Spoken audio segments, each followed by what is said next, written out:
The NSA leaker, who's been holed up in a Moscow airport for a month to avoid arrest, now has an offer from the U.S. government. Sort of.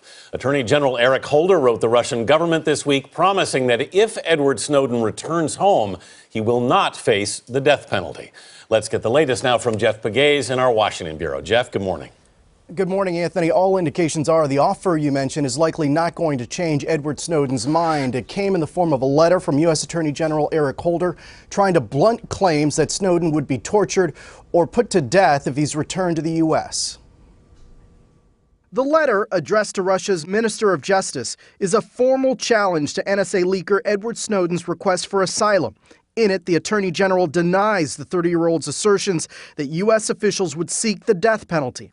Attorney General Holder says these claims are entirely without merit and vows that the United States would not seek the death penalty and that Mr. Snowden will not be tortured, that he would promptly be brought before a civilian court. Snowden has been in legal and diplomatic limbo for over a month in the transit area of Moscow's airport. He made a brief appearance 2 weeks ago to meet with human rights advocates, and he's now waiting for Russia to rule on his asylum request.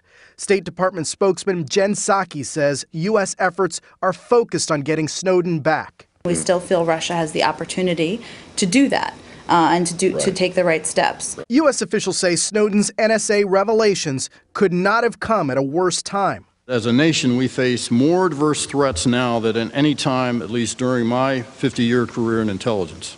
And in countering those threats, James Clapper, the Director of National Intelligence, believes intel professionals have to strike a delicate balance. Recent NSA leaks drama crystallizes some conflicting demands on us as intel professionals. A need to safeguard our citizens' lives, a duty to share intelligence information, a responsibility to protect sensitive sources and methods, and an imperative to protect American civil liberties and privacy. But it is a debate that they've been having in public, and it clearly makes intelligence officials uncomfortable. Meanwhile, Snowden's lawyer called the Attorney General's letter, quote, just laughable. Anthony, Vanita. Jeff Pegues in Washington. Thanks, Jeff.